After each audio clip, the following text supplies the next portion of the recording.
Kepada seluruh anggota apakah RUU tentang perubahan atas Undang-Undang Nomor 5 Tahun 2014 tentang aparatur sipil negara dapat disetujui menjadi undang-undang? Rancangan Undang-Undang tentang perubahan atas Undang-Undang Nomor 5 Tahun 2014 tentang aparatur sipil negara yang sudah ditunggu jutaan honorer resmi disahkan menjadi undang-undang pada rapat paripurna DPR RI Selasa 3 Oktober 2023. Revisi Undang-Undang ASN ini merupakan salah satu concern dari Komisi 2 DPR RI terhadap rancangan Undang-Undang ASN. Sehingga Komisi 2 berharap undang-undang ini dapat menjadi payung hukum penyelesaian masalah tenaga honorer. Komisi 2 juga sudah sepakat untuk mengawal secara sungguh-sungguh dan serius terhadap masalah tenaga honorer yang terjadi.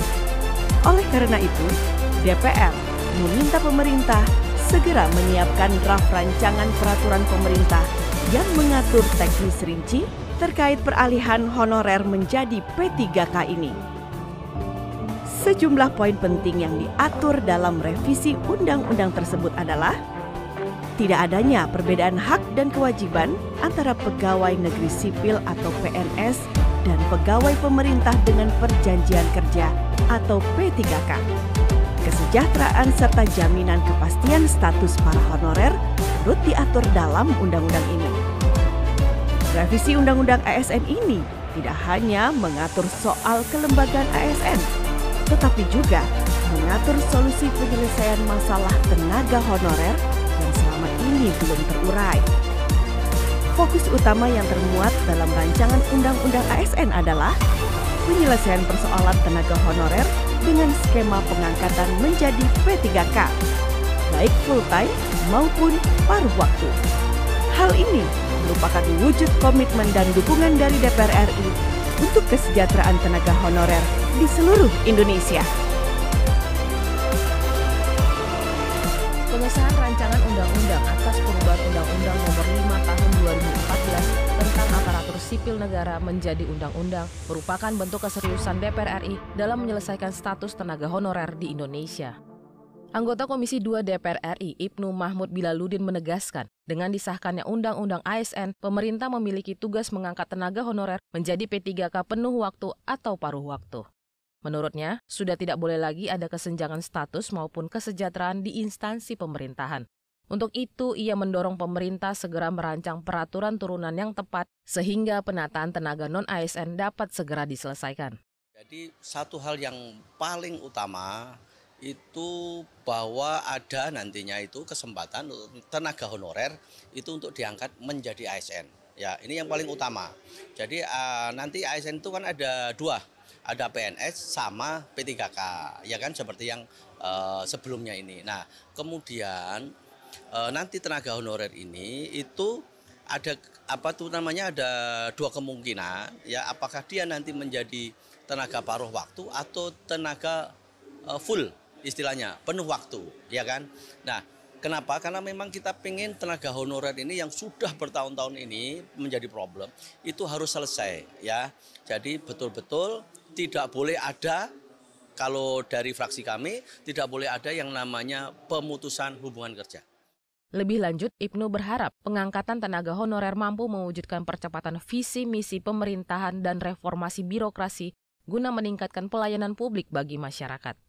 Undang-undang ASN sekali ini memang menjadi pintu gerbang yang sangat baik ya bagi pegawai honor yang insya Allah akan dipromosi menjadi P3K dan selanjutnya akan menjadi pegawai negeri sipil PNS.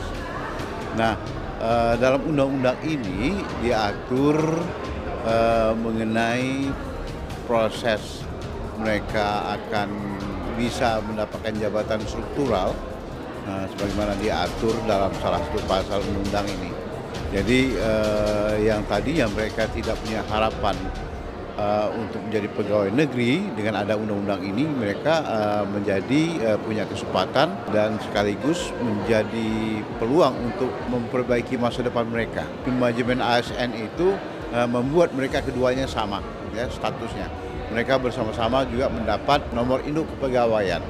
Itu yang menjadi kunci utama. Jadi ada pengakuan dari pihak pemerintah, mereka akan mendapat nomor induk kepegawaian.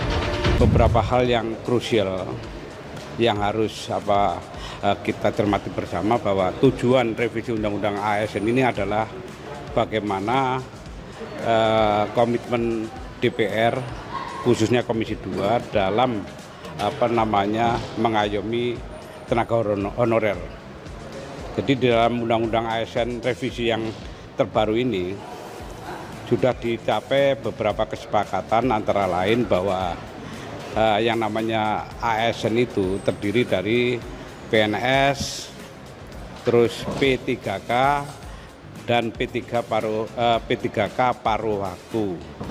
Bagi mereka para honorer, kami mengharap supaya tenang, aman. Kami akan melindungi para honorer ini tidak akan terjadi PHK. Karena apa? Kami sedang mencari jalan keluar melalui revisi Undang-Undang ASN ini. Bagi masyarakat atau para honorer ini kan ada peluang di dalam Undang-Undang ASN ini. Kita sudah kunci ada yang namanya P3 paruh waktu.